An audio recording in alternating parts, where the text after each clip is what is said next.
Olá, meus queridos, bom dia. Estamos começando a nossa escola bíblica.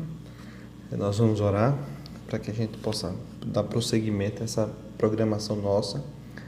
Nós vamos retomar no próximo domingo a nossa escola bíblica presencial, mas hoje vamos, exclusivamente hoje, continuar a fazer online, tá? Aqui pelo YouTube. Mas próximo domingo estaremos no nosso templo, fazendo também nossa programação presencial. Vamos orar? Senhor Deus, eu peço nessa hora, Pai, que o Senhor nos dê entendimento, iluminação do alto para compreendermos a Tua palavra. Seja com a nossa vida, com a vida dos meus irmãos, da igreja, dos nossos amigos, que possamos em tudo, ó Pai, honrar o Teu nome, bendizer o nome do Senhor. Nós oramos, Pai, no nome de Jesus. Amém. Meus queridos, o seguinte, eu queria que você abrisse sua Bíblia, tá? A gente vai estudar hoje um salmo, o Salmo 137, tá? Abra a sua Bíblia para que a gente possa refletir sobre alguns aspectos, estudar um pouco, sobre esse texto tão conhecido, muito conhecido esse texto na verdade, tá bem? Vou dar um tempinho aí para que você consiga abrir nesse texto. Salmo 137.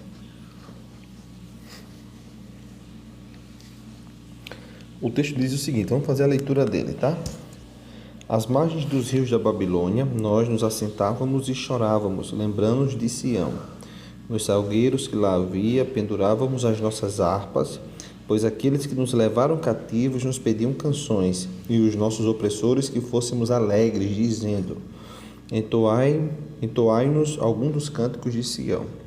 Como, porém, haveríamos de entoar o canto do Senhor em terra estranha?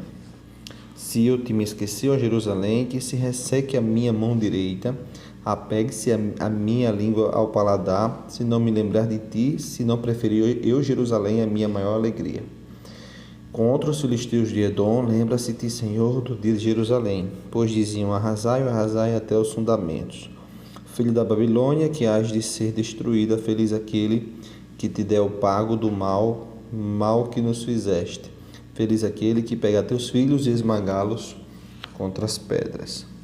Esse salmo é um salmo muito interessante, o Salmo 137, que é um salmo que ele vai ser no período do exílio babilônico, e a gente sabe que o exílio babilônico, assim como relatado lá em 2 Crônicas 36, a gente sabe que alguns profetas foram contemporâneos desse acontecimento, como o próprio Daniel. O período de exílio babilônico foi um período muito difícil para a história dos hebreus, Um período de exílio mesmo, um período de escassez, um período de perseguição estatal do império de Nabucodonosor, que era o império babilônico, chamado também o império caldeu, o segundo império babilônico. E nesse período de exílio, o povo de Deus sofre, e o relato de 2 Crônicas é um relato mais acentuado quanto a essa perseguição, por exemplo, o 2 Crônicas relata a destruição do templo, a forma que o povo foi perseguido pelo Estado babilônico, e coisas importantes da cultura hebraica que foram perdidos. E a gente vai perceber, e é muito interessante, eu posso até citar que esse Salmo 37 é um salmo que mostra um sentimento peculiar de qualquer pessoa quando é perseguida. É um salmo que retrata o sentimento natural do homem quando é passado por provas, situações difíceis, porque o sentimento normal é a gente, primeiro, ter uma forte expectativa sobre voltar àquilo que éramos, Quando perdemos algo, parece que sentimos falta daquilo que foi tirado de nós e queremos que seja restituído.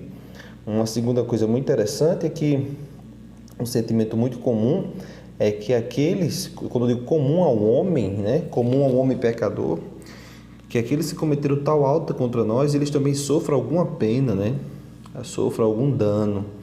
E esse salmo aqui mostra que o salmista está falando, que eles foram presos, cativos, e que os inimigos pediam para eles cantarem um hino novo, os hinos que eles cantavam em Sião, mas ele ressalta aqui o valor de que era a sua terra, de retornar à sua terra, de cantar os cânticos de Sião.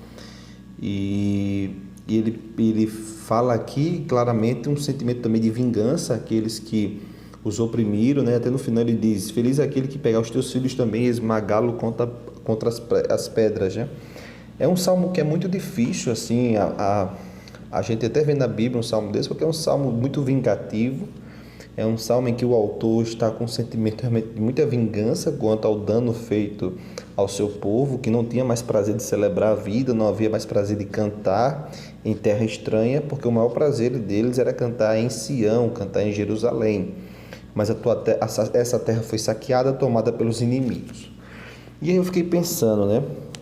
Estamos vivendo uma época muito difícil de pandemia, mas há algumas coisas que precisam ser tratadas no nosso coração, mesmo sem a pandemia ou mesmo com a pandemia, que é essa questão, vamos assim, de tratar no nosso coração feridas abertas, mágoas, de tratar no nosso coração sentimentos que biblicamente a gente vai ver que o Senhor nos orienta a tratar de forma muito pacífica, né? Era um momento muito difícil para o povo hebreu. Imagina só, né? O templo foi destruído, o templo tinha um valor absurdo para os hebreus, né? Foi toda aquela construção promovida desde a época de Salomão, um sonho projetado por Davi. A questão da moralidade do povo foi denegrida, foi abusada pelos babilônicos, como de 2 Crônicas. Mas o que eu queria falar aqui, né? Você tem celebrado a sua vida? Você perdeu alguma coisa e você perdeu também o significado ou o valor de celebrar a vida, de agradecer, o valor de entender os desígnios de Deus, o valor de entender que o Senhor tem te abençoado e independente das circunstâncias difíceis que você passa, jamais sustente no seu coração o sentimento de se vingar ou de agir da mesma forma que agiram com você. E a grande questão que eu trago aqui nessa manhã é: você tem celebrado a sua vida? Você tem agradecido a Deus pelas bênçãos? Você tem agradecido a Deus pelo cuidado? Você tem sido grato? Ou você tem levado a sua vida movida por um sentimento de vingança, um sentimento de que uma coisa saiu de você, uma parte se perdeu, mas você não consegue mais celebrar a vida? Você não consegue mais celebrar quem você é? Você não consegue celebrar mais as suas conquistas?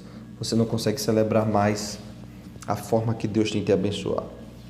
Vamos pensar algumas coisas aqui. Quais são os fatores que nos levam a viver uma vida de tanta falta de ânimo e que exala no nosso coração tanta falta de celebrar a vida, de agradecer, de cantar um cântico novo? Por que perdemos essa vontade? Por que perdemos a alegria de viver? Por que perdemos a alegria de celebrar? Primeira coisa, nós perdemos a alegria de celebrar porque muitas vezes algo que é tirado de nós, esperamos ser recompensados daquilo que foi tirado. O texto mostra que eles tinham saído de suas terras e não conseguiam cantar em terra estranha um cântico novo. Quando nós somos tirados da nossa zona de conforto, geralmente temos dificuldades, né, de trocar a vida da mesma forma. Mas um dos grandes fatores que nos levam a isso, né, que nos leva a esse sentimento de querer que aquilo seja reparado, é a falta de capacidade de enxergar que aquilo pode ser uma oportunidade. É a falta de capacidade de enxergar que aquilo pode ser algo novo que está surgindo e que pode ser melhor lá na frente.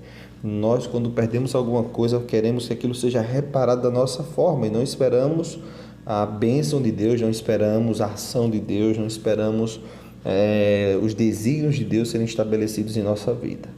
Então, a primeira coisa que o texto aponta claramente aqui, que tem sido um dos grandes motivadores para deixarmos de celebrar a vida, é que a gente quer que os reparos necessários para a reconstrução da nossa vida seja da nossa forma, seja do nosso jeito, seja da nossa área de conforto.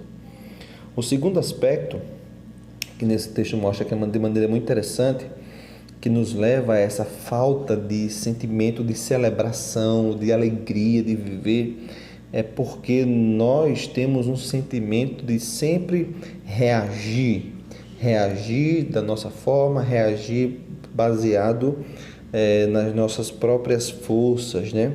O texto diz aqui no final, como tanto ressaltei, né, que ele desejava, o salmista, que alguém apedrejasse, que alguém esmagasse também as crianças dos seus povos inimigos, como eles sofreram também esse dano.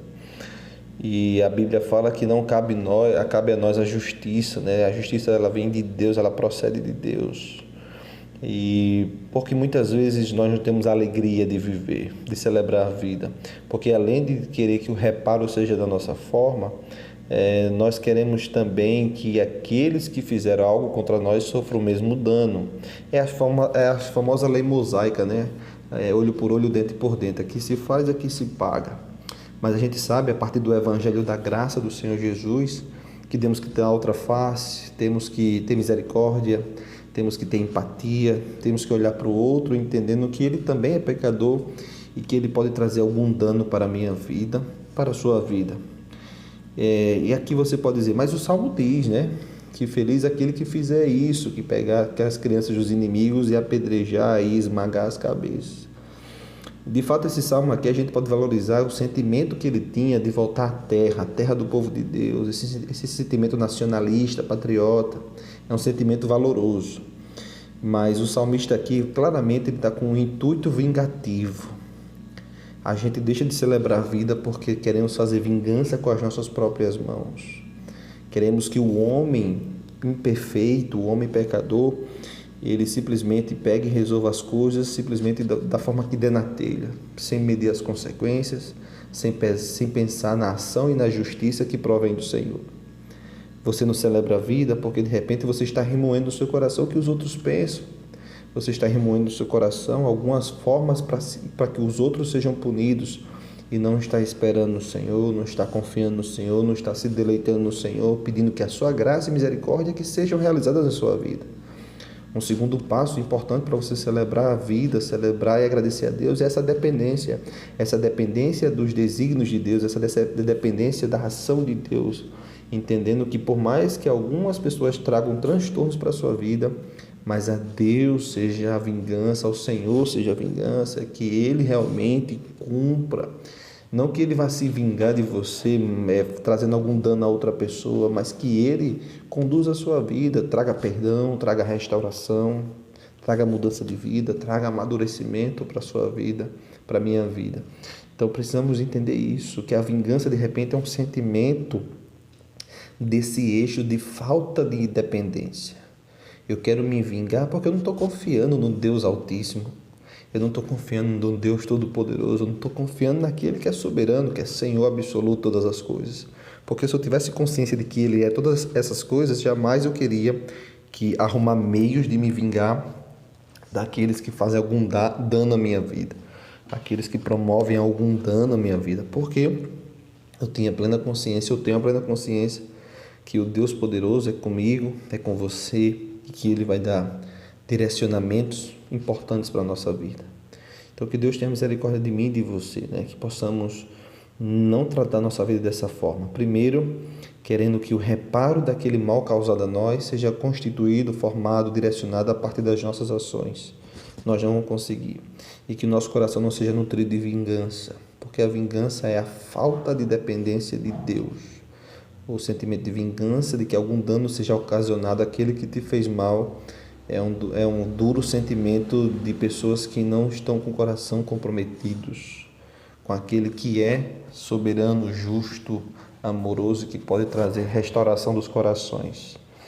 Mas olha só, nesse texto, apesar dessa perspectiva tão difícil de vingança, da falta, da ausência, daquilo que se perdeu, mas é um salmo também que mostra para nós que, às vezes, quando nós temos sentimentos assim, de tudo que eu falei, quando nós não conseguimos mais cantar nem celebrar a vida, nós não conseguimos enxergar a realidade que está à nossa volta. Você, de repente, está perguntando assim, eu queria tanta oportunidade de Deus para ter uma vida melhor, para celebrar mais a vida, para ser mais grato, eu queria ter uma vida melhor. As pessoas só me ferem, eu só tenho danos, eu não consigo ter uma vida bem-sucedida emocionalmente, materialmente, espiritualmente. O que é que está acontecendo comigo? Sabe o que é? Você está tão atolado naquilo que fizeram contra você, naquilo que se opõe a você, naquilo que vem de encontro a você. Você está tão atolado nisso que não consegue enxergar as bênçãos, o Deus que está tentando se relacionar com você, que fala a você, que mostra as bênçãos, e você não consegue enxergar. Sabe por quê? Eu vou mostrar nesse texto que isso acontecia com o povo hebreu e eles não conseguiam enxergar. Qual era o grande problema do povo hebreu? Uma aulinha de história rapidinho. O grande problema é que eles foram desinstalados das suas terras. Se você estudar um pouco a história do povo antigo, você vai ver que o povo hebreu eles dependiam muito dos rios, do Jordão, eles dependiam muito do pastoreio, eles dependiam muito para sobreviver naquela região, de manter as suas terras. Mas como era uma época de muitas invasões e a Babilônia invadiu exatamente por causa disso, eles perdem as terras que eram frutíferas, né? As terras que eram banhadas pelo Jordão. Mas o texto diz que eles saem e vão para os rios da Babilônia. E eles são instalados em uma área, olha só como o texto diz: às margens dos rios da Babilônia, nós nos assentávamos e chorávamos por tudo aquilo que tínhamos perdido. Quando ele está falando aqui do que perdeu, é da terra, da sobrevivência, dos meios de sobrevivência. Gente, se você for pesquisar um pouquinho na história, você vai ver que os rios da Babilônia, as margens dos rios da Babilônia, seriam os grandes rios Tigre e Eufrates, que na época eram os rios mais caudalosos, os rios mais importantes do mundo antigo. Até o grande império babilônico, ele ficava no centro desses dois rios, né, onde hoje é o Iraque, né, o Kuwait, aquelas regiões do Oriente Médio. Eu fiquei refletindo, peraí, eles estavam às margens desses rios e estavam o quê? Chorando, assentado, reclamando da vida. Estavam reclamando porque queriam oportunidades de Deus para ter uma vida melhor, porque perderam as suas terras. Eles queriam cantar, celebrar. Eles tinham tudo ali nas mãos para retomar a vida deles, para produzir, para ter boas colheitas. Eles estavam às margens dos principais rios da época, os mais produtivos, os mais férteis. A região mais fértil do mundo estava nos seus pés, mas eles estavam reclamando das terras que perderam. Ou seja, muitas vezes você está numa área fértil, mas está preocupado com aquela terra que dava mais ou menos, mas onde você está pisando os pés é uma área muito fértil que você pode recomeçar a vida, mas você está fazendo o quê? Sentado e chorando e reclamando daquilo que passou. Olha onde você está, olha tudo que você está passando e pense bem. Deus está dando oportunidades para você. De repente você não está conseguindo enxergar à sua volta as oportunidades de Deus para que você saia dessa estagnação espiritual, dessa estagnação moral, dessa estagnação emocional. Que Deus tenha misericórdia de mim e de você. Que possamos olhar para os lados e entender que os problemas não são o fim. Que aquilo que fazem contra nós não é o fim. Que qualquer dano que venha sobre a minha vida não é o fim. O Deus eterno, Ele tem tudo sobre as suas mãos. E à nossa volta Ele tem nos dado oportunidades para olhar com mais valor aquilo que Ele tem nos dado, para direcionar melhor a nossa vida, as oportunidades para sairmos das crises, sairmos dos dilemas e sermos aprovados, tanto em crescimento espiritual e maturidade espiritual, também como crescimento e maturidade emocional e material. Que Deus nos abençoe. Que Deus me abençoe e que Deus abençoe a vida de cada irmão. Amém? Vamos orar. Senhor Deus, eu quero te agradecer, Pai, por essa palavra e pedir que o Senhor, Pai, aplique ao nosso coração e nos ajude a crescer, nos ajude a amadurecer, a ter entendimento todos os dias, que possamos olhar para a vida não com sentimento de fim, de apocalíptico, com o sinal de que tudo deu errado, mas olhar para a vida com o sentimento de que o Senhor pode estar dando início, que as crises podem ser o início de um aperfeiçoamento, que as crises podem ser oportunidades, que tudo que a gente esteja passando possa ser uma grande chance de sermos muito melhores do que somos hoje. Nos abençoa, Pai, nos faz a cada dia confiar mais no Senhor, que possamos não buscar soluções pelas nossas próprias mãos, mas as soluções do alto, os direcionamentos do alto, os direcionamentos do Senhor para a nossa vida. Nós oramos, Pai, no nome de Jesus. Amém e amém. Deus abençoe, meu querido. Lembrando, estaremos hoje no culto às 18 horas e no próximo domingo pela manhã estaremos na nossa escola bíblica presencialmente, tá bom? Deus abençoe.